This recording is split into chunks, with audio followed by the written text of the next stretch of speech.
Hey everyone, welcome to our YouTube channel.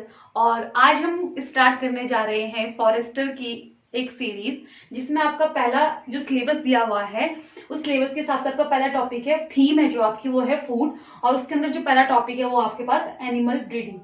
तो जैसे कि आप सबको पता है कि जो हमारे जो फॉर्म आए हैं, जिस लेवल पर उन्होंने भरा हुआ है वो है बीएससी का लेवल, पर देंगे वो किसका 9th और 10th का। पर जो भी होगा कि मतलब सिलेबस हम ये लेके चलेंगे कि एनिमल ब्रीडिंग के बारे में जितनी भी जानकारी होगी वो सारे के सारे कवर करके चलेंगे।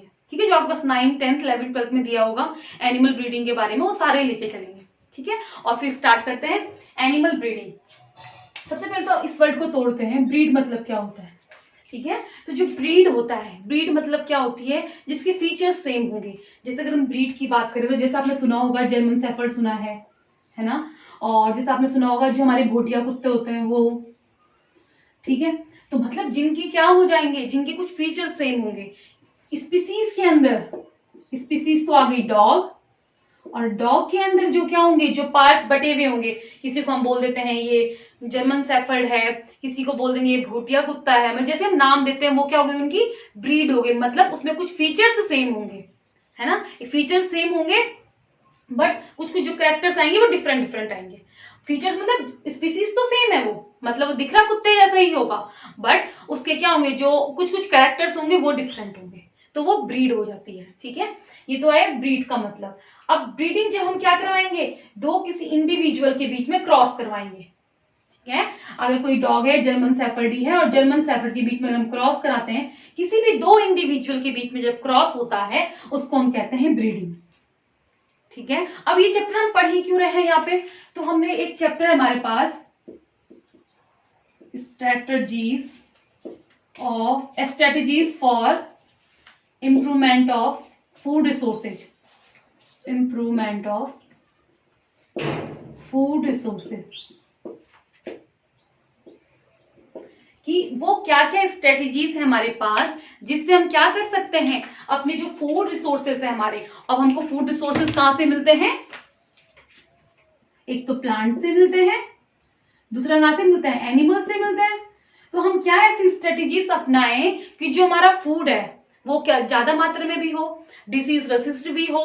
तो वो स्ट्रेटजीज क्या क्या है, वो 4 टाइप की स्ट्रेटजीज होती है जिनके बारे में हम जानेंगे। तो वो 4 कौन कौन सी हैं, आ जाएगा फीडिंग, फीड से पता चल रहा है कि उनको हम खाना कैसे कैसे देंगे। दूसरा आ जाएगा आपका हीडिंग, हीडिंग मतलब हाउसिंग के बारे में। वीडिंग, इलेमिनेट करना है हम लोगों को कि जो कम इल्ड की चीज होगी, मतलब जो कम प्रोडक्शन कर रहा होगा। मतलब कोई अगर हमारे पास कोई एक पेड़ है, किसका गेहूं का पेड़ है, और उसमें सिर्फ 4-5 दानी ही लग रही होंगी, तो उसको क्या करना, इलेमिनेट करना है। और उस एक ही बीज पे, मतलब एक ही पेड़ पे हमको क्या करनी है, 10 या 15 दानी हमारी एक ही उस पे लग जाए। ठीक है, तो वीडिंग मतलब इलेमिनेट करना है। और जो हमारे पास आएगी ब्रीडिंग,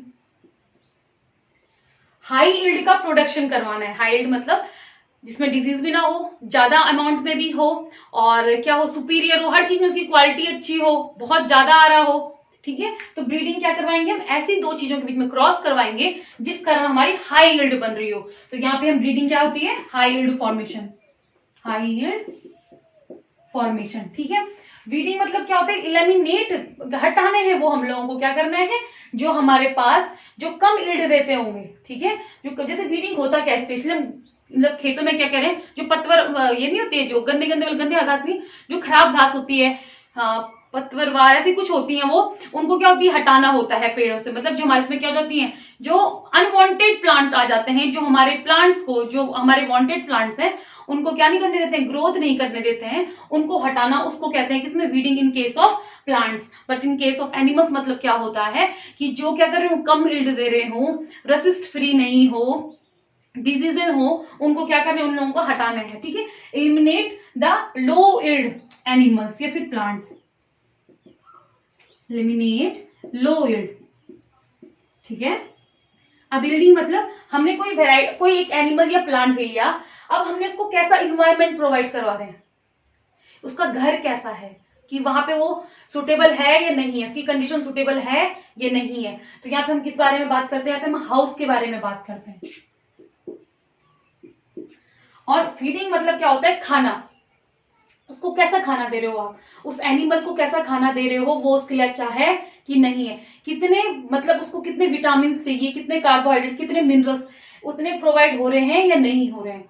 तो वहां पे और प्लांट्स में क्या हो जाएगा, उसको सॉइल में हम खाद दे रहे हैं, उसको सॉइल में हम टाइम पे पानी दे रहे हैं, तो ठीक है, उस सारे किसमें आ जाएगा, फीडिंग में। तो फीडिंग में स्पेशली क्या आता है हमारे पास, फूड आता है। अब ये तो था कि strategy for improvement of food resources, ये एक चैप्टर है आपके पास, तो वहां पे से ये तो चैप्टर का नाम है, और जो आपको एक हेडिंग दी हुई है आपके सिलेबस में वो है इसकी।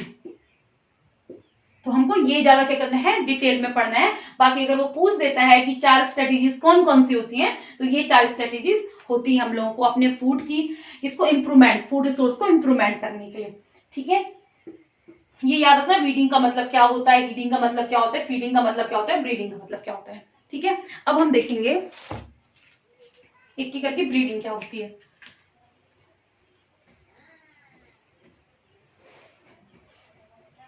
अब ब्रीडिंग के ऑब्जेक्टिव, पहले तो ब्रीडिंग होती क्या आपको समझ में आ गई, क्रॉस बिटवीन टू इंडिविजुअल्स, क्या करवाना, क्रॉस बिटवीन टू इंडिविजुअल्स। ठीक है, अब जो ब्रीडिंग होती है वो करवाते ही क्यों है, तो पहला हमको क्या करना है, ग्रोथ रेट को बढ़ाना है। ठीक है, increase the growth rate.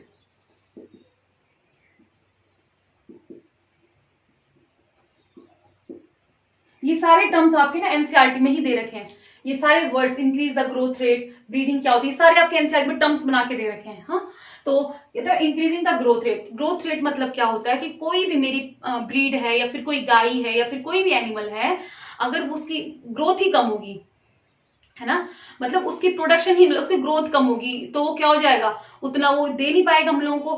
Breeding करना क्यों है, ये देखो अभी क्या हो रही है, हमारी जनसंख्या बढ़ती जा रही है, बहुत सारे लोग हो गए हैं, अब खाने के लिए एनिमल्स तो उतने ही है ना, एनिमल्स तो उतने ही है, तब क्या करा जाएगा, उन एनिमल्स की यील्ड को बढ़ाया जाएगा, तो उसके लिए उनकी ग्रोथ भी बढ़नी चाहिए। अगर पहले 10 है तो ये 20-25 होने चाहिए, तो जो उनकी ग्रोथ रेट है उनको बढ़ाना, उसमें किसके जरिए बढ़ाते हैं हम लोग, एनिमल ब्रीडिंग के जरिए बढ़ाते हैं। ठीक है, दूसरा है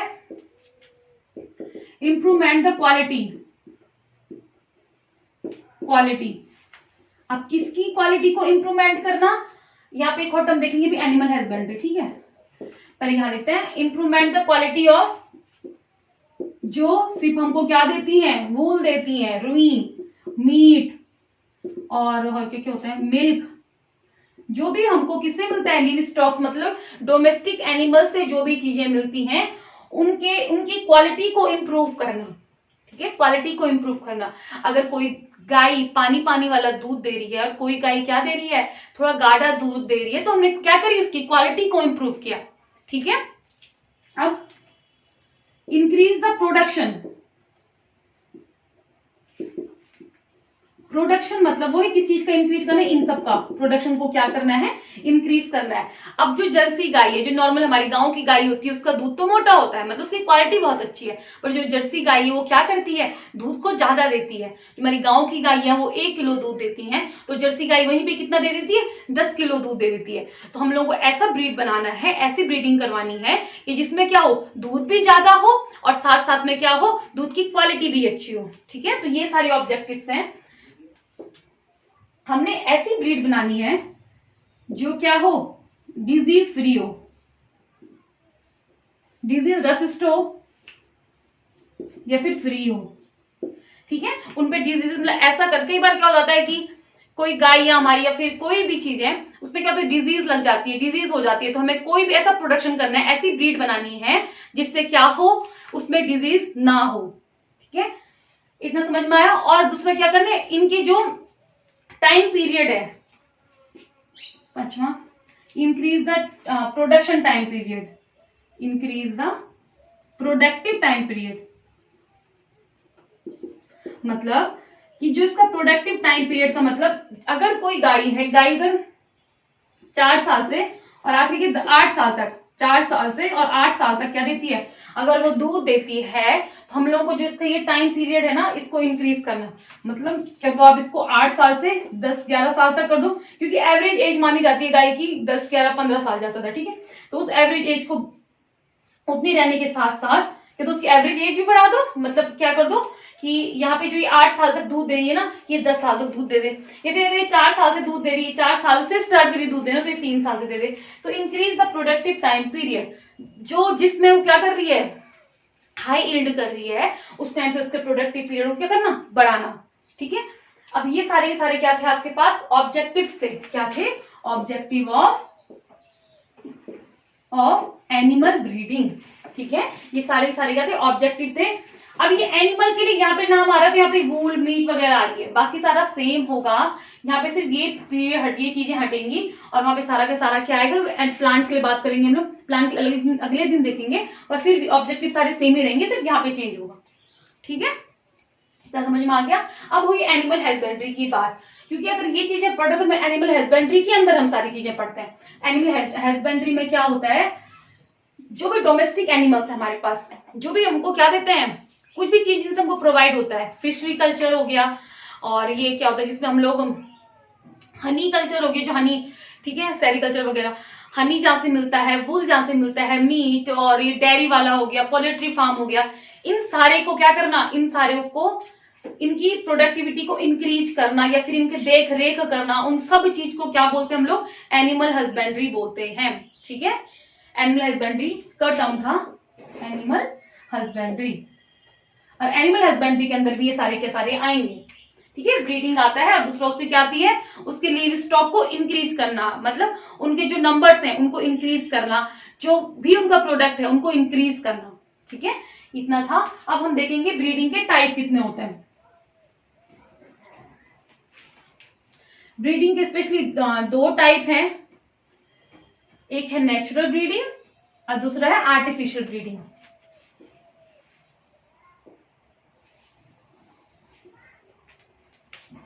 एक क्या आ गया, नेचुरल, और एक क्या आ गया, आर्टिफिशियल। इनके पीछे ब्रीडिंग है। ठीक है, अब देखो नेचुरल ब्रीडिंग और आर्टिफिशियल ब्रीडिंग में अंतर क्या होता है। पहले यहाँ पे हम जानेंगे फैमिली क्या होती है। ठीक है, तो फैमिली देखो, फैमिली हम उसको बोलेंगे, ठीक है, उन 2 लोगों को हम फैमिली बोलेंगे, उन 2 इंडिविजुअल्स को हम फैमिली बोलेंगे जिनके 4 या 6 जनरेशन, याद रखना एनसीईआरटी में 4 या 6 जनरेशन ही दे रखा है, 4 या 6 जनरेशन तक कॉमन एंसेस्टर हो। ठीक है, कॉमन एंसेस्टर होगा जिसका, उसी को हम फैमिली बोलेंगे। मतलब किस तक, 4 से और 6 जनरेशन, 7वां जनरेशन आएगा वो फैमिली नहीं होगी। ठीक है, 4 से 6 जनरेशन के बीच में अगर कॉमन एंसेस्टर है तो वो क्या होगी, फैमिली होगी। जैसे कि फैमिली हम किसको बोलते हैं, फैमिली ट्री, पेडिग्री को ना, तो वहां से मतलब दादाजी के बेटे, बेटे फिर बेटे, फिर बेटे से बेटे, फिर बेटे से बेटे, और फिर एक और बेटा, मतलब 6 जनरेशन तक। और इसकी कोई ब्रांच जा रखी होगी ना, तो वो भी क्या होंगी, आपकी फैमिली होंगी, कोई कॉमन एंसेस्टर्स होगा, एंसेस्टर्स होंगे। एक हो गया, यहां से ये बच्चे आए, फिर इनके भी बच्चे आए, इनके भी बच्चे आए, जो भी, हाँ, तो ये पहली, ये दूसरी, ये तीसरी, ये चौथी, ये 5वीं, और एक और आ गई 6वीं। तो यहां तक जितना ये ट्री जा रहा है, ये फैमिली ट्री जितना जा रहा है आपका, वहां तक क्या होगी, आपकी फैमिली बोलेंगे। ठीक है, फैमिली। अब फैमिली के हिसाब से, क्योंकि यहाँ पे हम ब्रीडिंग देखेंगे क्या क्या होती है। अब एक होती है नेचुरल, एक होती है आर्टिफिशियल। तो नेचुरल को भी हमने 2 पार्ट में बांट दिया है। ठीक है, 2 पार्ट में इसको ऐसे बांटा है, एक हो जाती है इनब्रीडिंग,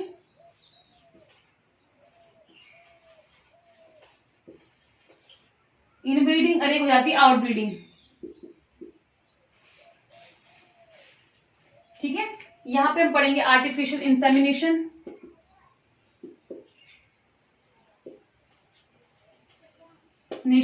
क्या करते हैं, सीमन को फीमेल रिप्रोडक्टिव पार्ट पे क्या करते हैं, इंजेक्ट करते हैं, इंड्यूस करते हैं। दूसरा MOET, multiple ovulation embryo transfer. ठीक है, ये तो पढ़ेंगे थोड़ी देर में। अभी पहले देखते हैं इनब्रीडिंग और आउटब्रीडिंग क्या होती है। ठीक है, अब देखो इनब्रीडिंग क्या होती है, जब हम क्या करेंगे, सेम फैमिली में क्रॉस करवा रहे होंगे,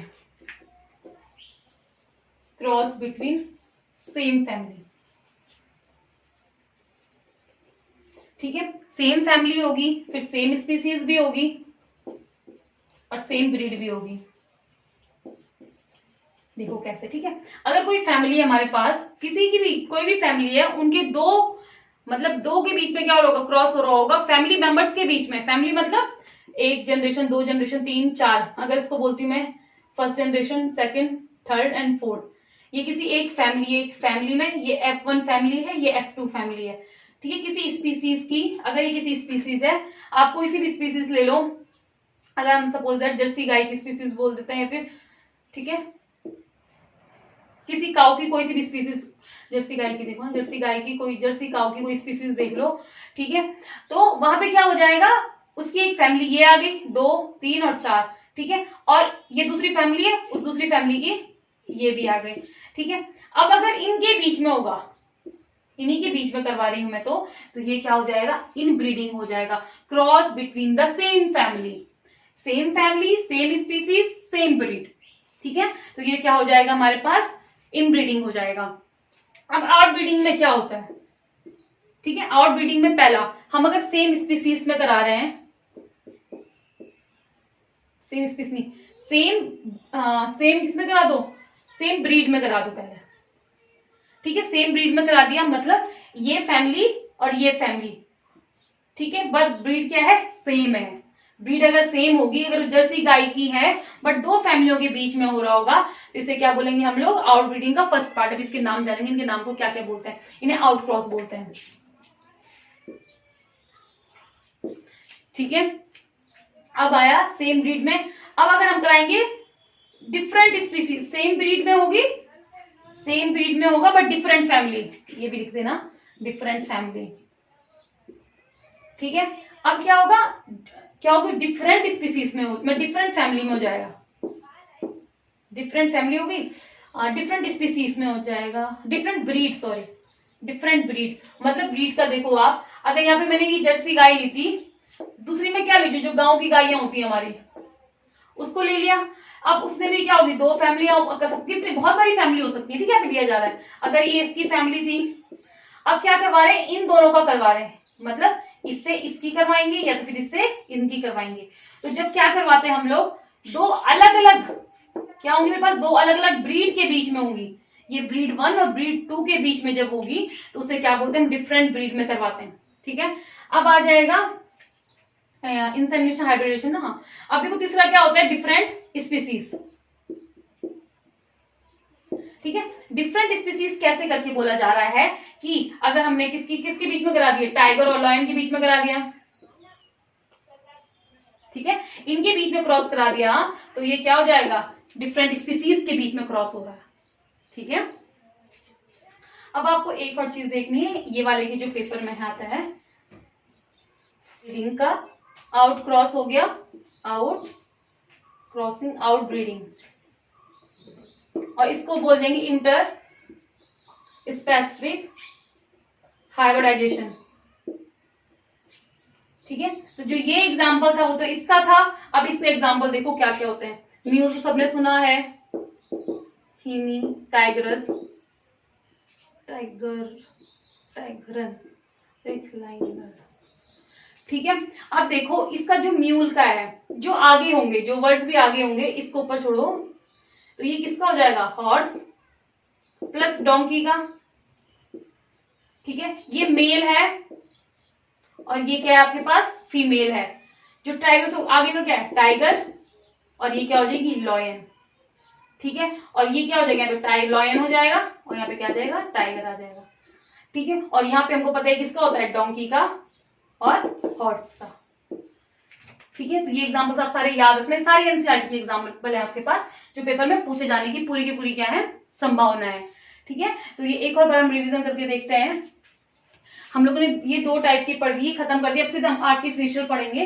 तो नेचुरल ब्रीडिंग क्या होती है, दो टाइप की होती है, एक होती है इनब्रीडिंग, दूसरी क्या होती है, आउटब्रीडिंग, ठीक है। तो इनब्रीडिंग में हमने क्या पढ़ा, जब क्या होगा, एक फैमिली के बीच में क्रॉस आएगा, उसे क्या बोलेंगे हम लोग, इनब्रीडिंग कहेंगे। और क्या होता है, जब आप किसी एक फैमिली के बीच में क्या कर रहे हो, क्रॉस कर रहे हो, ठीक है, जब किसी एक फैमिली के बीच में क्रॉस कर रहे हो, तो कुछ टाइम पीरियड बाद, अब एक फैमिली के बीच में क्रॉस करते ही क्यों है, अगर हम चाहेंगे कि जो करेक्टर पेरेंट्स में है, वही करेक्टर क्या हो, प्रोजेनी में भी आए, तो जो करेक्टर के साथ अगर आया, 2, 3, 4 जनरेशन के बाद आ जाती है, पर कुछ टाइम बाद क्या होता है, इसमें होमोजाइगोसिटी के कारण इनब्रीडिंग आ जाती है। ठीक है, क्यों? क्योंकि वहां पे इवोल्यूशन हुआ नहीं, ठीक है, वेरिएशन कुछ आया नहीं, तो जो रेसेसिव ट्रेड थे वो भी क्या आने लग गए, सामने आने लग गए। दो टाइप के ट्रेड होते हैं, एक होता है डोमिनेंट, एक होता है रेसेसिव। डोमिनेंट ट्रेड वो होते हैं जो अपने आप को दिखाते हैं नेक्स्ट जनरेशन में। ठीक है, अगर किसी मेल के बाल अगर भूरे हैं और फीमेल के बाल अगर काले हैं और अगर जो उनके बच्चे हैं उनपे क्या है, काले बाल आए, तो जो उनकी प्रोजेनी मतलब जो उनके रेसेसिव, तो जो काले बाल आए वो तो डोमिनेंट ट्रेड हो गया, और जो काले बाल नहीं आए, जो भूरे बाल आए वो क्या हो, जो भूरे बाल नहीं आए वो क्या हो गया, उसका रेसेसिव ट्रेट हो गया। ठीक है, जो छुपा हुआ ट्रेट उसको रेसेसिव बोलेंगे, जो दिख रहा है ट्रेट उसको क्या बोलेंगे, हम डोमिनेंट बोलेंगे। ठीक है, तो कुछ टाइम के बाद क्या हो जाती है, इनमें इनब्रीडिंग डिप्रेशन आ जाता है। और इनब्रीडिंग डिप्रेशन का मतलब क्या होता है, उनकी productivity as well as fertility कम हो जाती है। ठीक है, क्या कम हो जाती है, प्रोडक्टिविटी, मतलब आप क्या कर रहे होंगे, कम इल्ड कर रहे होंगे, और फर्टिलिटी मतलब उनमें कोई डिजीज वगैरह आने लग जाएगी। फर्टिलिटी मतलब अब जो उनका क्या होता है, जो प्रोडक्ट, फर्टिलिटी मतलब जो उनके जो बच्चे हो रहे होंगे उनमें डिजीजेस वगैरह आने लग जाएंगी, उनमें कमियां होने लग जाएंगी। ठीक है, तो ये किसके कारण होता है, एनीमा क्या है, इनब्रीडिंग डिप्रेशन के कारण होता है। क्या होता है, इनब्रीडिंग डिप्रेशन के कारण होता है।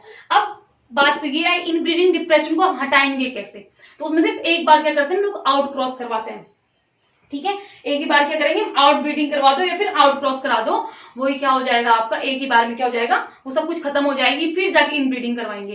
ठीक है, अगर आपने आउट क्रॉस करवा दिया, आउट क्रॉस कराने के बाद जैसे कि आपने यहाँ पे ये म्यूल, डोंकी से म्यूल बना दिया, अब आपको म्यूल के ही कैरेक्टर चाहिए, है ना, जो म्यूल पे कैरेक्टर है वो सारे कैरेक्टर चाहिए। अब यहाँ पे आप इनब्रीडिंग करते हो, उसके बाद आप इनब्रीडिंग करना क्या करते हो, स्टार्ट करते हो दोबारा। मतलब जैसे आपने आउटब्रीडिंग कर दिया, आपको जो चाहिए था, आपके डिजायरेबल ट्रेड आपको मिल चुके हैं, अब उस बार उसमें क्या कराओगे, आप इनब्रीडिंग कराओगे कि हमको यही ट्रेड चाहिए। फिर 4-5 टाइम के बाद क्या करा दोगे, आउट क्रॉस करवा दोगे, फिर जाके दोबारा इनब्रीडिंग करवा दोगे। तो ऐसा नहीं है कि ये घाटेमंद है और ये फायदेमंद है, दोनों के दोनों क्या है, एक दूसरे के साथ क्या है, इंटरलिंक्ड है।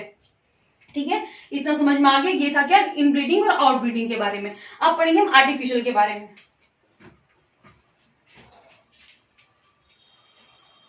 जो आर्टिफिशियल वाला होता है वो दो है, तो आर्टिफिशियल इंसेमिनेशन, आर्टिफिशियल को तोड़ा गया है दो में, एक आ गया MOET में। MOET की फुल फॉर्म क्या है, मल्टीपल ओव्यूलेशन, इम्ब्रियो ट्रांसफर। ठीक है, जब हमको किसी झुंड में, किसी हर्ड में या फिर किसी झुंड में कोई चीज चेंज करवानी है, ठीक है, मतलब कोई कैरेक्टर किसी झुंड में लाना है, तो यहाँ ये वाला ऑप्शन क्या होता है, बेस्ट होता है। ठीक है, दूसरा आ गया आर्टिफिशियल इंसेमिनेशन। आर्टिफिशियल इंसेमिनेशन में क्या होता है, जो सुपीरियर, अब देखो यहाँ पे वर्ड आपने बार बार अपने बुक में पढ़ोगे, सुपीरियर वर्ड जो आएगा, सुपीरियर वर्ड का मतलब होता है कि वो क्या होनी चाहिए, हाई एल्ड की होनी चाहिए। जो 4 ऑब्जेक्टिव देखे ना, उनमें से कोई एक कैरेक्टर होना चाहिए इसमें, सुपीरियर मेल और सुपीरियर फीमेल। तो वही एक सुपीरियर मेल में क्या कोई ना कोई कैरेक्टर क्या होना चाहिए, हाई एल्ड का होना चाहिए, उसी के बाद हम क्या कराएंगे, इनका क्रॉस करवाएंगे। अब जो क्या करना है आर्टिफिशियल इंसेमिनेशन में, क्या करते हैं, फीमेल, स्पेशली अगर फीमेल को क्या करते हैं, मेल का इंसेमिनेशन क्या करते हैं, उनके रिप्रोडक्टिव ट्रैक में डालते हैं। ठीक है, अब फिर उसके बाद जो डिजायरेबल ट्रेट है, तब तक हम क्रॉसिंग करते रहते हैं, तब तक क्रॉसिंग कराते रहते हैं, कहीं पे भी तब तक क्रॉसिंग कराते रहेंगे जब तक हमको डिजायरेबल ट्रेट नहीं मिल जाते। ऐसा नहीं है कि आपने एक बार क्रॉसिंग करवाई और आप जो चाह रहे हो वही ट्रेट निकल जाए, आपको बहुत बार क्या करानी पड़ती है, क्रॉसिंग करवानी पड़ती है।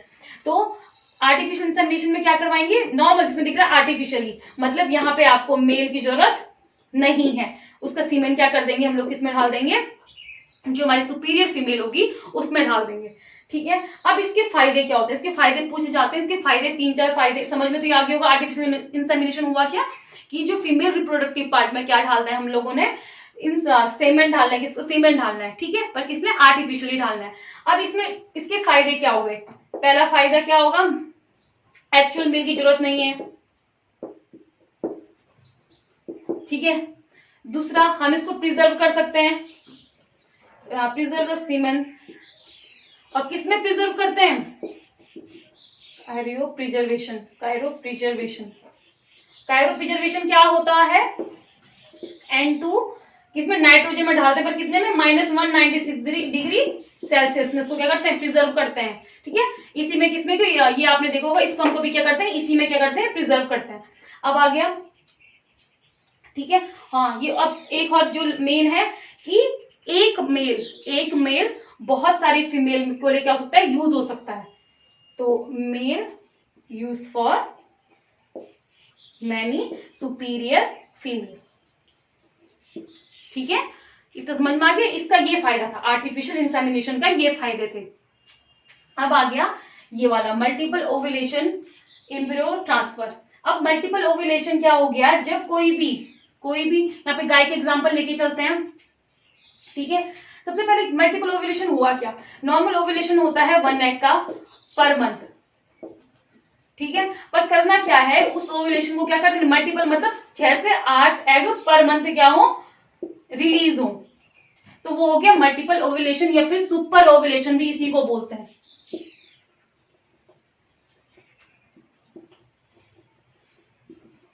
ठीक है, सुपर ओव्यूलेशन भी इसको ही बोलते हैं।